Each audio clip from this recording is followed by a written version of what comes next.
আসসালামু আলাইকুম। Hello viewers, আমাদের বাংলার আলো ইউটিউব চ্যানেলে তোমাদের সকলকে সাদর আমন্ত্রণ জানাই।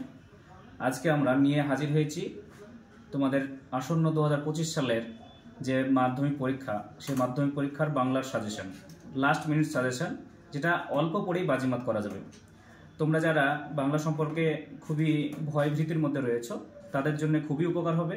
এই অল্প কটা পড়েই, এই যে কটা দিন বাকি আছে, তোমাদের খুবই উপকার হবে। এবং যারা ভালো ছাত্রছাত্রী রয়েছে তাদের জন্য এই কটা প্রশ্ন যেন না এড়িয়ে যায়, সেজন্য তোমাদেরকে মিলিয়ে দেখে নেওয়ার জন্য খুবই উপকার হবে। তো এসো আমরা দেখে নিই আজকে এই লাস্ট মিনিট সাজেশন, যে অল্প পড়েই আমরা যে বাজিমাত করতে চাইছি।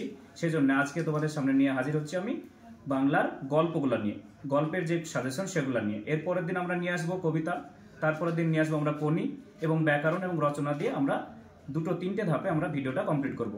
তো এসো আমরা দেখে নিই আজকে বাংলার গল্পের সাজেশন।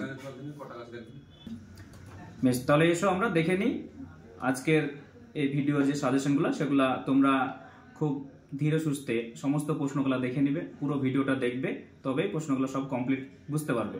এসো তাহলে আমরা দেখে নিই। বেশ, তাহলে আমরা দেখে নিই আজকে আমাদের বাংলার যেই গল্পগুলো রয়েছে মাধ্যমিকের জন্য। তো প্রথম গল্প রয়েছে জ্ঞানচক্ষু, তারপরে রয়েছে বহুরূপী, তারপরে রয়েছে পথের দাবি, তারপরে অদল বদল, তারপরে বিদ্রোহ। আমরা জানি যে 2024 সালে জ্ঞানচক্ষু থেকে 3 মার্ক এসেছিল প্রশ্ন, এবং যেগুলো থেকে এসেছিল সেগুলো কম দিয়েছি আমি, বাকিগুলো একটু বেশি করে দিয়েছি। তবে দেখো, যেগুলো ইম্পর্টেন্ট সেগুলো আমি দিয়ে রেখেছি। অল্প কটা পড়লেই তোমাদের কিন্তু এই পরীক্ষার জন্য খুবই উপকার হবে। দেখো, প্রথম শুরু করছি জ্ঞানচক্ষু। জ্ঞানচক্ষু থেকে প্রথম প্রশ্ন রয়েছে, দেখো, কিন্তু নতুন মেশোকে দেখে জ্ঞানচক্ষু খুলে গেল তপনের। নতুন মেশোর পরিচয় দাও, তাকে দেখে তপনের জ্ঞানচক্ষু খুলে যাওয়ার কারণ কি? এই প্রশ্নটা খুবই ইম্পর্টেন্ট এবছরের জন্য, আমি এজন্য স্টার চিহ্ন দিয়ে রেখেছি। তোমরা এই প্রশ্নটা যাদের পড়া আছে তারা মিলিয়ে নাও, আর যাদের পড়া নেই, তারা অল্প পড়তে চাইছো, তারা এই প্রশ্নটা অবশ্যই করে যাবে।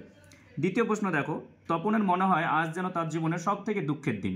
এই প্রশ্নটা ঘুরেও দিতে পারে, আনন্দের দিন থেকে দুঃখের দিন পর্যন্ত, এটাও দিতে পারে।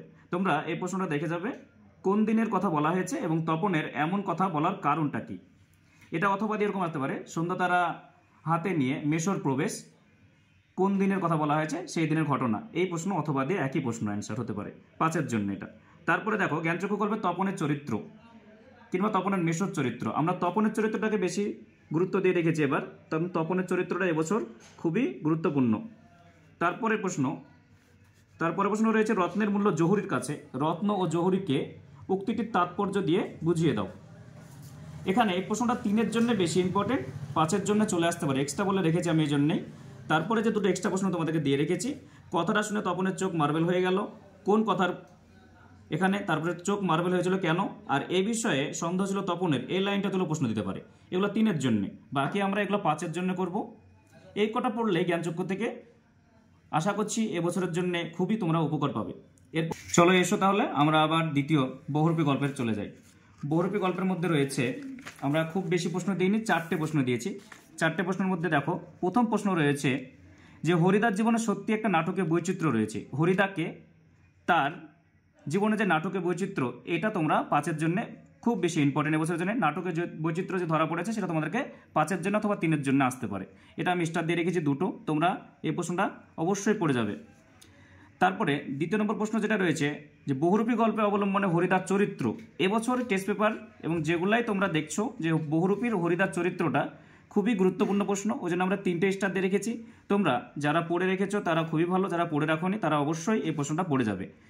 তারপরে এই বহুরূপী গল্পে আর একটা চরিত্র যদি তোমরা দেখে যেতে পারো, তাহলে জগদীশবাবুর চরিত্রটা। 3 নম্বর প্রশ্ন আমরা, আপনি কি ভগবানের চাইতেও বড়, কে কাকে কথা বলেছেন, এ কথা বলার কারণ কি? এটা 3-এর জন্য তোমরা দেখে যাও।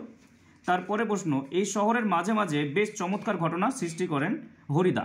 এই হরিদার সৃষ্টি চমৎকার ঘটনাগুলি, সেই বাইজির চরিত্র বলতে পারো, কিংবা তুমি পাগলের চরিত্র বলতে পারো, কিংবা তোমরা বলতে পারো যে হরিদা জগদীশবাবুর বাড়িতে গিয়েছিল। এই সমস্ত ঘটনাগুলো 5 মার্কের জন্য লিখতে হবে। এই প্রশ্নটা এবছরের জন্য একটু গুরুত্বপূর্ণ আছে, তোমরা পড়ে যাবে।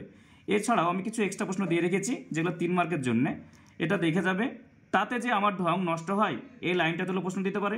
অথবা গল্প শুনে গম্ভীর হয়ে গেলেন হরিদা, প্রথমকার গল্পের কথা, যেটা প্রথমে এসে বন্ধুরা এই মেলে বলেছিল, সেটা, এই লাইনটা তুলে প্রশ্ন দিতে পারে। এই দুটো লাইন তোমরা দেখে যাবে। আর বাকি এই প্রশ্নগুলোর মধ্যে বহুরূপীর যে হরিদার চরিত্র, এটা সব থেকে গুরুত্বপূর্ণ, আর নাটকের বৈচিত্র্য, এই দুটো অবশ্যই পড়তে হবে। তার সঙ্গে আমরা 4-এর প্রশ্নটা ইম্পর্টেন্ট রেখেছি। এরপরে আমরা পরের গল্পে চলে যাব, দেখি পরের গল্পে। তাহলে পরের গল্প আমরা আসি, এবার দেখি পরের গল্প আছে পথের দাবি। এই পথের দাবি গল্পে এবার প্রশ্ন কিন্তু গুরুত্বপূর্ণ রয়েছে। প্রথম প্রশ্ন রয়েছে, বাবুটির স্বাস্থ্য গেছে কিন্তু শখ 16 আনায় বজায় আছে। বাবুটির এই যে বক্তা সম্পর্কে প্রশ্নটা যেটা রয়েছে, যে বক্তা কার সম্পর্কে কথা বলেছেন আর তার স্বাস্থ্য এবং শখের পরিচয় দাও। এটা অথবা প্রশ্ন এরকম আসতে পারে, গ্রীষ্ম মহাপাত্রের চেহারা এবং পোশাকের বর্ণনা দাও। এই প্রশ্নটা একই অথবাদী প্রশ্ন। এই প্রশ্নটা এবছরের জন্য খুবই গুরুত্বপূর্ণ, 3 অথবা 5, 3ও আসতে পারে, 5ও আসতে পারে, তোমরা এটা অবশ্যই দেখে যাবে। তারপরে পথের দাবি গল্প অবলম্বনে অপূর্ব চরিত্র অথবা গ্রীষ্ম মহাপাত্রের চরিত্র। এবার কিন্তু মাধ্যমিকের ক্ষেত্রে চরিত্র প্রশ্ন কিন্তু দুটো আসবেই, নইলে একটা প্রশ্ন আসবেই দুটো গল্পের ক্ষেত্রে। তোমরা এখানে অপূর্ব চরিত্র দেখতে পারো, কিংবা বহুরূপী গল্পে হরিদ্রার চরিত্র দেখতে পারো। এখানে অপূর্ব চরিত্রটা আমরা গুরুত্বপূর্ণ রেখেছি, তোমরা অবশ্যই এই প্রশ্নটা পড়ে যাবে। তারপরে প্রশ্ন আমরা, দয়ার সাগর পরকে সেজে দিই, নিজে খাইনি, মিথ্যাবাদী কোথাকার? কার উদ্দেশ্যে কথা বলা হয়েছে? বক্তা দয়ার সাগর ও মিথ্যাবাদী কাকে বলেছেন, কেন বলেছেন? এটা 3 মার্ক অথবা 5 মার্ক হতে পারে, বেশিরভাগ 3 মার্কের জন্য এটা পড়ে রাখবে। 4 নম্বর প্রশ্ন আমরা রেখেছি, পলিটিক্যাল সাসপেক্ট সব্যসাচী মল্লিককে নিমাইবাবুর সম্মুখে হাজির করানো হলো। এই সব্যসাচী মল্লিক সম্পর্কে কি জানো সেটা লেখো, মানে সব্যসাচীর বর্ণনা। তাকে জিজ্ঞাসাবাদের সময় কি পরিস্থিতি সৃষ্টি হয়েছিল, অর্থাৎ যে থানার ঘটনা, যেটা পরিস্থিতি সৃষ্টি হয়েছিল অপূর্ব যাওয়া পরে, সেই ঘটনাটা তোমাদেরকে এটা দিতে হবে। এই প্রশ্নটা 2017 সালে এসেছিল, এবছরের জন্য ইম্পর্টেন্ট রয়েছে এই প্রশ্নটা, তোমরা অবশ্যই পড়ে যাবে। এছাড়াও এর পরবর্তী আমরা পথের দাবির পরে যে গল্প রয়েছে সেই গল্পে চলে যাবো। এসো আমরা পরের গল্পে দেখি। পরের গল্প হচ্ছে অদল বদল। এই অদল বদল গল্পে আমরা খুবই গুরুত্বপূর্ণ এই গল্প এটা, এবং সহজ গল্প তোমরা বলতে পারো, যারা পড়েছো জানো। আর যারা হচ্ছে অল্প পড়ে পরীক্ষা দিতে চাইছো তাদের জন্য এই গল্পটা খুবই গুরুত্বপূর্ণ, কারণ এই গল্পে 2-3টে প্রশ্ন করলেই একটা প্রশ্ন তোমরা পাবেই। প্রথম প্রশ্ন রয়েছে, ও আমাকে খাঁটি জিনিস শিখিয়েছে। ও আমাকে শিখিয়েছে, খাঁটি জিনিস কাকে বলে? এই খাঁটি জিনিস বলতে কি বোঝানো হয়েছে, তা কে কাকে শিখিয়েছে? এই প্রশ্নটা খুবই গুরুত্বপূর্ণ এবছরের জন্য, এটা অবশ্যই পড়ে যাবে। দ্বিতীয় প্রশ্ন, আজ থেকে অমৃতকে অদল এবং ঈশবকে বদল বলে ডাকবো, বক্তাকে? এই উক্তির আলোকে নাম পরিবর্তনের যে গল্পটা, সেটা এই গল্পের ঘটনা তোমরা বারবার ঘুরিয়ে প্রশ্ন দিতে পারে, গল্পটা তোমাদেরকে জেনে রাখতে হবে, যে তাদের জামা পরিবর্তনের যে গল্পটা, সেই গল্পটার জন্যে এই গল্পে অনেক প্রশ্ন তোমরা পাবে। যেমন 3 নম্বর প্রশ্ন দেখো, অদল বদল গল্পে যে বন্ধু প্রীতির কথা এখানে পাওয়া গিয়েছে সেটা সম্পর্কে আলোচনা। এই প্রশ্নটা অনেক টেস্ট পেপারে তোমরা পাচ্ছ, এই প্রশ্নটা এবছরের জন্য ইম্পর্টেন্ট রয়েছে। অথবা অমৃত ও ঈশবের পরস্পরের যে প্রতি ভালোবাসা, এটা তোমাদের প্রথম যে প্রশ্ন রয়েছে, এই দ্বিতীয় প্রশ্ন রয়েছে, এই অদল বদলের যে তাদের গল্প নাম পরিবর্তনের, সেটার অথবা দিয়ে একই প্রশ্ন। এই দুটো প্রশ্ন একটা প্রশ্ন করলেই তোমাদের দুটো প্রশ্নের অ্যান্সার হয়ে যাবে। এখানে তাদের যে বলতে কাদের কথা বলা হয়েছে এবং অমৃত ঈশবের ভালোবাসার গল্পটি লিখতে হবে। এছাড়াও এর পরের গল্প যেটা রয়েছে সেই গল্পতে আমরা চলে যাব। আর এই গল্পের মধ্যে তোমাদের দুটো প্রশ্ন পড়লেই তোমরা একটা প্রশ্ন পেয়ে যাবে, খাঁটি জিনিস কাকে বলে এটা, আর এই যে গল্পটা, এই দুটো প্রশ্নের মধ্যে একটা প্রশ্ন তোমরা আশা করি পেয়ে যাবে। তবে পড়ে যাবে বাকিগুলো যেগুলো বললাম সবগুলো একটা পড়ে যাবে। এর পরের গল্প আমরা যাব, দেখি এসো তাহলে আমরা পরের গল্প এবং শেষ গল্পে আসি। এই গল্পটা হচ্ছে নদীর বিদ্রোহ, অর্থাৎ নদের চাঁদের। দেখো আমরা মানিক বন্দ্যোপাধ্যায়ের এই যে নদীর বিদ্রোহ, এই গল্পটা থেকে খুবই গুরুত্বপূর্ণ কয়েকটি প্রশ্ন দিয়েছি, অল্প কটা প্রশ্ন। দেখো শুরু করি প্রথমে। নদীর বিদ্রোহের কারণ সে আজ বুঝতে পারিয়াছে। নদীর বিদ্রোহের কারণ কি, সেটা কে কিভাবে বুঝতে পেরেছে সেটা তোমাদেরকে লিখতে হবে। 4+1 প্রশ্ন, এটা 3-এর জন্য আসতে পারে বা 5-এর জন্য আসতে পারে। এটা খুবই গুরুত্বপূর্ণ প্রশ্ন এবছরের জন্য, 2025-এর জন্য। এর পরের যে প্রশ্নটা রয়েছে, যে নদীকে ভালোবাসার কৈফিয়ত নদের চাঁদ দিতে পারে। একটা কৈফিয়ত নদের চাঁদ যে দিতে পারে, নদের চাঁদকে তার পরিচয় দিয়ে নদের চাঁদের নদীর প্রতি ভালোবাসার কৈফিয়তটা তোমাদেরকে দিতে হবে। এই প্রশ্নটা খুবই গুরুত্বপূর্ণ রয়েছে। তারপরে প্রশ্ন, নদের চাঁদ গর্ব অনুভব করিয়াছিল। কিসের জন্য গর্ব অনুভব করেছিল? যে নতুন রং করা ব্রিজটা, ওই ব্রিজটা সম্পর্কে প্রথমে গর্ববোধ করেছিল, তারপরে সেটাকে কেন প্রয়োজন এটা বলে তিনি প্রথমেই গর্ব, তারপরে ঘৃণা। এই দুটোর পরিবর্তে যে প্রশ্নটার অ্যান্সার আছে, সেই অ্যান্সারটা তোমাদেরকে লিখতে হবে, এটাও গুরুত্বপূর্ণ রয়েছে। আমরা এটার থেকে প্রথম দুটো খুবই গুরুত্বপূর্ণ রেখেছি।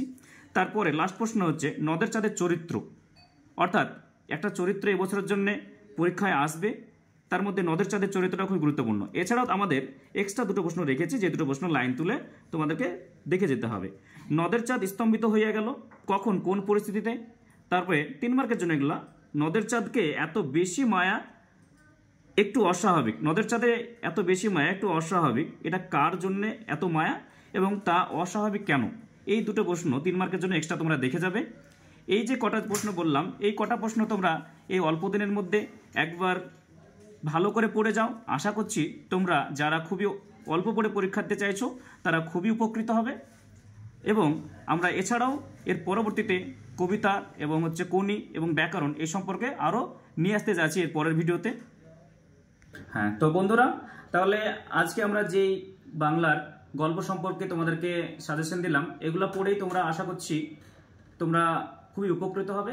এছাড়াও আমরা এর পরবর্তীতে মাধ্যমিকের এই বাংলার যে এরপরে কবিতার পরে আমরা কোনির পরে আমরা ব্যাকরণের কিছু খুবই সামান্য কটা প্রশ্ন, যে কটা প্রশ্ন পড়লেই এসে কেউ খুবই উপকৃত হবে। এবং তাছাড়া প্রতিবেদন এবং রচনা এর পরের ভিডিওতে আমরা নিয়ে আসবো। এটা দেখার জন্য তোমরা আমার বাংলার আলো চ্যানেলে তোমরা চোখ রাখো এবং তোমরা বন্ধুদেরকে উপকৃত দিতে হও, তাহলে বন্ধুদেরকে শেয়ার করো। তোমরা নিজেরাই যদি সাবস্ক্রাইব করা না থাকলে সাবস্ক্রাইব করে দিও চ্যানেলটাকে, এবং একটু লাইক দিয়ে বেল আইকনটা টিপিয়ে দিয়ে আমার পাশে থাকো। এছাড়াও আমরা এই উচ্চ মাধ্যমিকের এবং বিএ থার্ড সেমিস্টারের যে মেজর মাইনর যে সমস্ত সাবজেক্টগুলো রয়েছে তার জন্য আমি ভিডিও অতি শীঘ্রই আনতে চলেছি। এই জন্য তোমরা আমার চ্যানেলে চোখ রাখো। ধন্যবাদ আমার চ্যানেলে থাকার জন্য।